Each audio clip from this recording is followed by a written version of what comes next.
Olá, Scream Queens, Final Girls and Final Boys. Eu sou Yuri e eu tô muito feliz de estar aqui, porque esse é um projeto que eu tenho há muito tempo. Eu tentei gravar ele em 2021 e 2022, mas dizem que a terceira vez é o charme, não é mesmo? Eu sei que vocês querem que eu comece logo a falar do assunto do vídeo, mas eu preciso fazer essa introdução antes, porque lá em 2014 me disseram assim: Yuri, por que você não faz um canal no YouTube? Aí eu falei, boa ideia, eu vou pesquisar.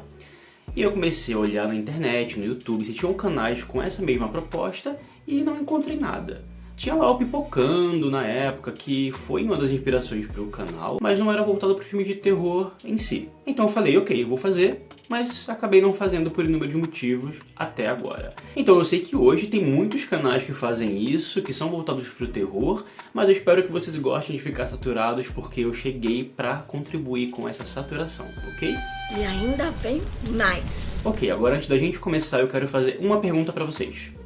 Qual o seu filme de terror favorito? Porque nós vamos falar do meu filme de terror favorito. Então prepara a pipoca, apaga as luzes, não atenda o telefone, não abra a porta e tente não entrar em pânico.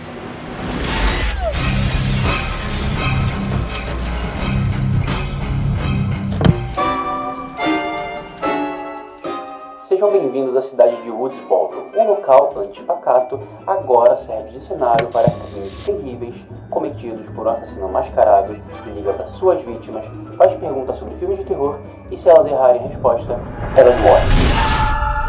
Essa é a sinopse de Pânico. E o Kevin Williamson, que é o criador dessa franquia, ele se inspirou em algumas coisas para poder fazer essa obra.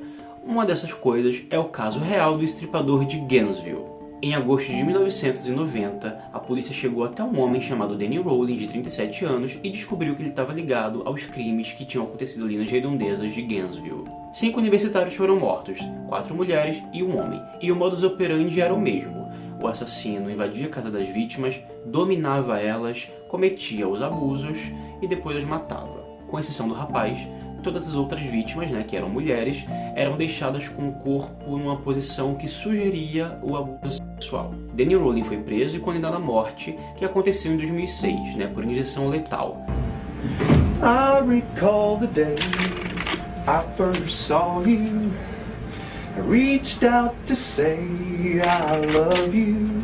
Antes de morrer, ele fez uma oração para si mesmo na frente das famílias das vítimas que ele matou. Mas algumas semanas antes dele morrer, ele escreveu uma carta para uma família pedindo desculpas por ter assassinado os seus parentes. E aí a gente descobriu que em 89 tinha um triplo homicídio que até então seguia sem solução. E aí descobriram que também tinha sido Danny que tinha cometido esses crimes. Era de uma jovem de 24 anos, o seu tio de 55 anos e o seu sobrinho de 8 anos. Kevin Williamson estava assistindo um noticiário quando viu essa reportagem, e aquilo deixou ele bem aterrorizado e ele começou a pensar como seria se um assassino invadisse a sua casa e, enfim, tentasse te matar. Foi aí que ele escreveu um roteiro de 18 páginas e intitulou de Scary Movie. Hello? Hello? Yes? Então, em apenas 3 dias, ele desenvolveu todo o roteiro e ainda escreveu rascunhos para as 2 possíveis sequências. Enquanto ele escrevia o roteiro, ele ouvia a trilha sonora de Halloween como inspiração. Aliás, Halloween serve como a maior fonte de inspiração para o Kevin, porque é o filme de terror favorito dele. Então, serve como inspiração para Scream também. Parte da trilha sonora de Halloween também é usada no filme Pânico. I told you it's right around the corner. Então o roteiro que o Kevin estava escrevendo era uma carta de amor pro gênero do terror, que estava muito em baixa na época e ninguém estava fazendo mais aquilo. As sequências dos filmes dos anos 70 e 80 já estavam totalmente saturadas e o público já não aceitava muito bem aqueles clichês, aqueles roteiros. Então o Pânico vem com essa proposta totalmente diferente de subverter os clichês, fazer brincadeiras com eles, etc. Só que aí o Kevin precisava vender esse roteiro para os estúdios. Mas por conta dessa baixa no gênero de terror, os estúdios não se interessavam muito. Foi aí que a Dimension Films se interessou pelo projeto porque eles estavam focados em filmes de terror. Então a produtora precisava de um diretor, e eles chegaram a considerar George A. Romero, Robert Rodrigues, Danny Boyle e até mesmo Sam Raimi. Só que o Kevin estava preocupado porque esses diretores não iriam entender o conceito de Pânico. Então o roteiro caiu nas mãos de Wes Craven, que estava muito desgostoso naquela época e querendo se afastar do gênero de terror por conta da violência e da misoginia. Então Wes Craven recusou o roteiro. Só que depois de saber que Drew Barrymore estava no elenco, ele decidiu voltar atrás porque ele pensou: pode ser diferente dos outros filmes de terror que eu já fiz até então. E o Kevin com certeza ficou muito feliz, porque 2 anos antes, Wes Craven tinha dirigido A Hora do Pesadelo 7, que é um filme também totalmente metalinguístico. Então ele sabia como trabalhar aquela obra ali do Kevin, e o Kevin sabia que seu roteiro estava em boas mãos. A gente sabe que um bom elenco também é importante para um filme funcionar, porque o carisma do filme depende disso. Lembra que a Drew Barrymore estava no elenco e isso convenceu Wes Craven a querer participar como diretor? Então, algumas semanas antes da gravação, ela falou assim: e se eu for a primeira a morrer? Isso vai surpreender o público, porque se eu, a mais famosa do elenco, morro, qualquer pessoa pode morrer. Sem contar que a Drew estava divulgando o filme como se fosse protagonista, porque ela seria até então. Jogada de marketing ótima porque funcionou, né? Bem parecido com Hitchcock em 1960, com a Janet Leigh em Psicose. Mas aí tinha um problema, precisávamos de um protagonista. Foi aí que Wes Craven viu Neve Campbell na série O Quinteto, Power 5, e decidiu convidá-la para fazer uma audição. Porque ele achava que ela conseguiria interpretar uma personagem meiga, frágil, mas que conseguiria mudar também de acordo com os tons que a personagem pedisse, mostrando força, etc. Ótima escolha. Mas antes da Neve Campbell, algumas outras atrizes fizeram audição para a personagem de Sidney Prescott. A produção inclusive considerou algumas atrizes como Reese Witherspoon e Molly Ringwald, que já tinha 27 anos na época. Courtney Cox viu a personagem de Gale e falou: eu quero essa personagem, porque eu preciso me desvincular da série Friends, onde eu faço uma boa moça, etc, etc. Só que exatamente por essa imagem os produtores não queriam Courtney Cox no papel e chegaram a cogitar Brooke Shields. Só que Courtney Cox resistiu e conseguiu abocanhar o papel da repórter sensacionalista Gale Weathers. Apesar de Melinda Clarke e Rebecca Gayheart fazerem testes para Tatum Riley, quem ficou com a personagem foi Rose McGowan, que conseguiu passar uma vibe meiga, atrevida e cínica, que são as características da nossa amada personagem Tatum. Lembrando que Rebecca conseguiu um personagem em Pânico 2, ok? Ok. E sabe quem é namorado da Tatum? Stu. Quem ficou com o papel de Stu? Mas assim, gente, eu nasci com a bunda muito virada pra lua, né? Porque Matthew Lillard estava acompanhando a namorada numa audição ali no mesmo local das gravações de Pânico, né? Pra um outro filme. E aí a produtora viu ele e falou: você quer fazer um teste? Aí ele falou: quero. Aí ele foi lá, arrasou no papel e ficou com o personagem. Olha só. Jason Lee e Brick Meyer fizeram um teste para Randy Meeks, mas quem ficou com o personagem foi Jane Kennedy, né, que teve um desempenho ali muito melhor. David Arquette tinha feito teste para Billy Loomis, só que ele estava mais interessado no personagem de Dewey. A princípio, né, os produtores não curtiram tanto, porque o perfil para o policial Dewey era um cara mais, né, perfil policial e tal. E não era muito a vibe do David Arquette. Só que o Wes Craven gostou da doçura que ele passou pro personagem, uma coisa mais ingênua. Era diferente do que a gente estava acostumado a ver num policial em filmes de terror. Então, ele acabou ficando com o papel. Kevin Patrick Walsh, que tinha feito o teste para Billy Loomis, assim como David Arquette, acabou não ficando com o papel, mas acabou pegando a participação de Steven Ort, namorado de Case Becker, no início do filme. Além de outros atores que fizeram o teste para Billy Loomis, a produção chegou a convidar Joaquin Phoenix, só que ele recusou. E eles consideraram também Ben Affleck e Fred Prinze Jr. Mas Kit Ulrich acabou ficando com o papel porque ele lembrava um pouco de Johnny Depp ali na época de Hora do Pesadelo, que também foi o primeiro filme dele e tal. E aí falaram, pode ser uma boa jogada, pode ser um novo Johnny Depp, né? Além do elenco principal, a gente também tem Henry Winkler como diretor Arthur Hembry, temos também William Earl Brown como cinegrafista Kenny, né? O que trabalha com a Gale Weathers. Temos o Sheriff Burke, que é interpretado pelo Joseph Whipp. E, inclusive, né, o Joseph tinha trabalhado com Wes Craven lá no primeiro Hora do Pesadelo, sendo também um policial, então fica aí uma referência, né? Linda Blair, de O Exorcista, ela faz ali uma pontinha como uma repórter, é uma referência ali, né? Um easter egg jogado dentro do Pânico. E também quem aparece como uma pontinha ali, né, que vai ter desenvolvimento maior nos filmes futuros, é o ator Liev Schreiber. Eu não sei falar o nome dele, gente. Bota aí a foto.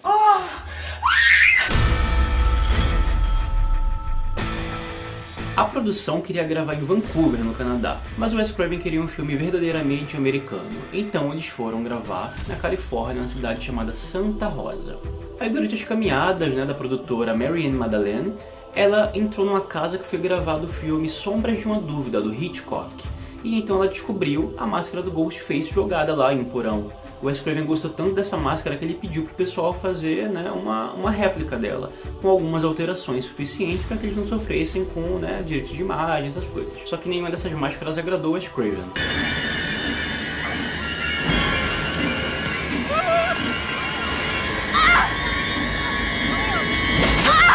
E embora tenha sido usado em 2 cenas do filme, o Wes Craven não gostou e convenceu a produção, né, o estúdio, a pedir a aprovação da empresa, né, do protótipo real, a Funworld. E aí eles aprovaram e temos aí o Ghostface, que inclusive é inspirado, tá, gente, no quadro O Grito. Também surgiram alguns outros problemas na gravação, porque a escola de Santa Rosa, né, onde eles iam gravar as cenas ali colegiais, começou a protestar contra, porque eles viram o roteiro, acharam muito violento o diálogo, inclusive, ali do diretor com os alunos, e aí as cenas muito violentas lembraram a ele um assassinato que tinha acontecido ali próximo, né, 3 anos antes. Então as gravações tiveram que ser encerradas por ali e eles tiveram que gravar num centro comunitário do outro lado da cidade. Sobre a trilha sonora.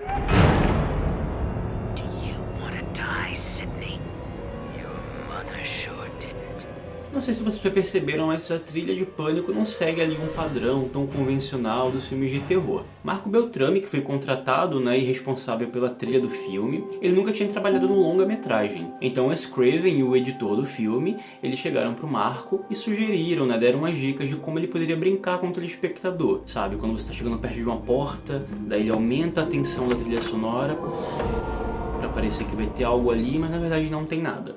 Né, isso ajudou bastante no roteiro, que justamente faz piada com esses clichês. Aí assim, né, gente, como se não bastasse tudo isso, o filme começou a ter problema também, né, por conta da violência, a censura tava ali em cima e tal. E aí o Wes Craven ele já estava resguardado, ele já tinha algumas artimanhas, e aí isso fez com que ele conseguisse trazer de volta pro filme muito da violência que queriam retirar. Por exemplo, na cena final, onde 2 personagens estão se esfaqueando, né, se vocês perceberem, não mostra o sangue jorrando. Foi uma das coisas que a censura proibiu, então tiveram que dar um jeitinho para que a cena não fosse cortada. E ainda bem que o Wes Craven sabia muito bem o que ele estava fazendo. Uma das cenas mais sangrentas também, na morte de Casey, né, quando nós vemos ali as tripas para fora, etc. O Wes ele teve que mentir, falou que ele só tinha aquela gravação e que não tinha como cortar ou refazer. Então, deixaram a filmagem do jeito que estava. Apesar de que foi feita, sim, algumas mudanças. Por exemplo, quando a câmera vai aproximando do corpo dela, teve que ir muito mais rápido para justamente dar menos foco na parte ali do sangue, das tripas, etc. Em 18 de dezembro de 96, chegou nos cinemas, né, dos Estados Unidos a estreia de Pânico. Lembrando que o nome do filme era Scary Movie, né? Inclusive, pouco antes, né, do lançamento do filme, Harvey Weinstein, ele decidiu mudar o nome para Scream. Kevin e Wes não gostaram, mas, né, depois eles falaram que realmente foi uma mudança bem melhor. O filme se tornou um sucesso comercial e arrecadou no mundo todo 173 milhões de dólares, né, e até 2018, Pânico era o slasher de maior bilheteria. Só que foi ultrapassado naquele ano pelo novo filme de Halloween, que conseguiu 255 milhões. Pânico 2 vem em terceiro lugar com 172 milhões e Pânico 6 vem em quarto lugar com 168 milhões.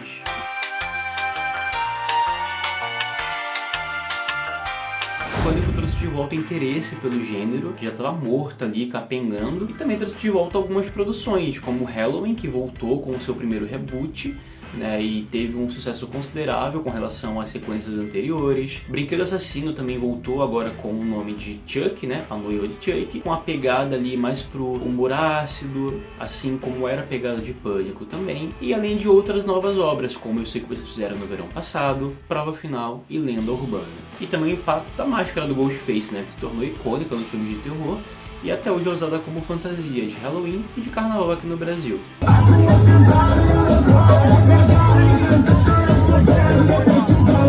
Além disso, os identificadores de chamada, né, nos telefones aumentaram absurdamente depois da estreia do filme. Todo mundo com medo de receber ali, né, uma ligação anônima de um assassino mascarado. Durante as gravações da cena de Casey Becker, interpretada por Drew Barrymore, a polícia realmente achou que tinha alguém no telefone ameaçando uma jovem. Eles foram até o local, mas viram que não passava de uma gravação. A atriz que interpreta a mãe de Tatum e de Dewey, ela também interpretou a mãe dos personagens do filme Os Gremlins. Provavelmente alguma referência aí, né, o Wes quis trazer. Falando em Wes, é ele quem tá vestido de Fred Krueger também, né, como faxineiro ali na escola antes do diretor Himbry ser morto. E tem também uma das minhas referências favoritas, que é bem visual, mas eu nunca vejo ninguém comentando sobre ela, que é quando a Casey, né, tá tentando chamar o pai e a mãe e ela cai na varanda, puxa, né, a máscara, ela aperta a máscara do Ghostface. E é uma referência clara à Tina, no primeiro Hora do Pesadelo.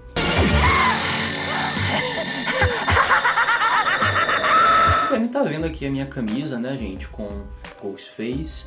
Essa jaqueta também aqui, ela foi feita, um desenho atrás, à mão, tá? Pela mesma pessoa que fez essa arte. Então eu vou deixar aqui o arroba, caso vocês queiram, né, providenciar. Então vocês sabem onde conseguir, ok?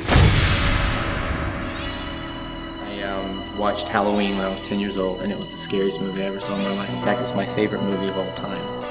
And it is the movie that is responsible for me being in the business of writing and being in the whole movie industry.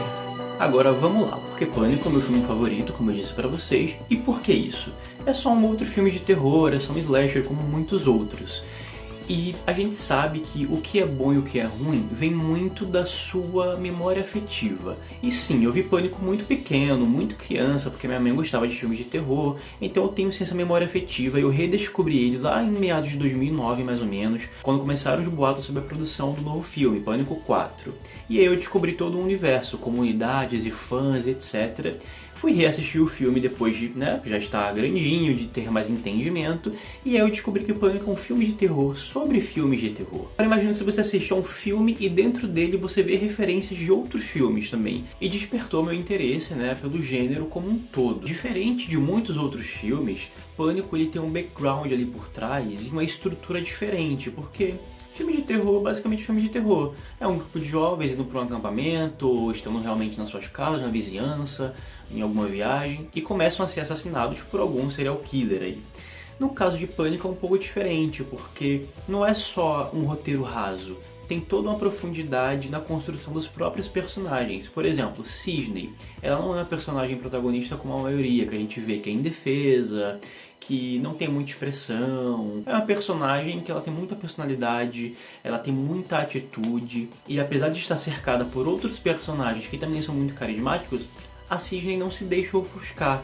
E isso acontece muito em outros filmes. A gente vê a protagonista sendo sempre ofuscada pela personagem que geralmente é a melhor amiga, que tem mais atitude, tem mais personalidade, ou até mesmo pela rival. Não é o caso da Sidney. Sem contar que o filme já começa com ela sendo inserida com todo um trauma ali pela morte da mãe, o cara que ela acusou de ter matado a mãe dela, que ela acusou de forma errada, a gente vê isso durante o filme. E aí isso nos leva pra Gale, que é uma personagem totalmente sem caráter e oportunista, que normalmente morreria em um filme de terror. Mas ela acaba sendo uma heroína no final, ela acaba ajudando a Sidney, e no final das contas ela estava certa a respeito, né, do cara que a Sidney acusou. Ele realmente era inocente, a Sidney realmente estava errada. Então a subversão que o filme cria a respeito de coisas que a gente já conhece é muito inteligente, é muito incrível, porque a gente fala, pô, esse personagem é um clichê. Mas ele talvez não vai ser trabalhado da mesma forma que a gente conhece. E isso é muito interessante. Aí temos aqui a melhor amiga da Sidney, Tatum, que nos filmes de terror é sempre a melhor amiga. Tem mais personalidade, é a garota que faz sexo, é a garota que gosta de festa. Mas aqui a Tatum ela realmente serve como um suporte muito forte para Sidney, como uma irmã mesmo. Ela protege a amiga, ela tá sempre com ela e tem um carisma enorme. E que normalmente nos filmes de terror serve só para isso, para ser a melhor amiga, mas não executa a função muito bem. Aqui em Pânico não, ela realmente está do lado da amiga para todos os momentos, defende ela em todos os momentos. Aí temos o Randy, que é um personagem que todo fã de filmes de terror vai se identificar, porque ele entende de filmes de terror, ele menciona as regras para sobreviver, porque os personagens são autoconscientes, eles sabem que estão vivendo ali uma situação típica de um filme de terror. E além de todo o fanservice, né, que nós, fãs de terror, temos com Pânico, como eu falei, essa estrutura mais dramática e mais profunda que o roteiro coloca me agrada muito. E isso em qualquer filme de terror, eu não gosto de uma coisa muito rasa. A minha memória afetiva não é o que faz Pânico ser um filme incrível pra mim, porque o filme de fato é muito bom, mas sim, minha memória afetiva talvez faça com que ele seja meu favorito. Claro que a saga continua ganhando mais força nos corações das pessoas, porque as histórias dos personagens continuam sendo desenvolvidas nas sequências. Só que nós não vamos entrar, né, nesse quesito aqui nesse vídeo, fica pro futuro. Então é isso. Muito obrigado para vocês que assistiram até aqui. Espero que tenham gostado do conteúdo. Esse é só o primeiro vídeo do canal. Em breve teremos muito mais coisa para vocês assistirem e inclusive para vocês interagirem aqui comigo. ok? Então qualquer crítica construtiva podem falar nos comentários, estou aqui para ouvir e para crescer com vocês. Se gostaram do vídeo, curtam, se inscrevam no canal, compartilhem com pessoas que vocês acham que vão gostar desse conteúdo e ativem o sininho para mais conteúdo que virá em breve. Nossa, quanto conteúdo eu falei, né, gente? Mas é isso, com o tempo pega o jeito aqui da coisa, ok? Obrigado e tchau!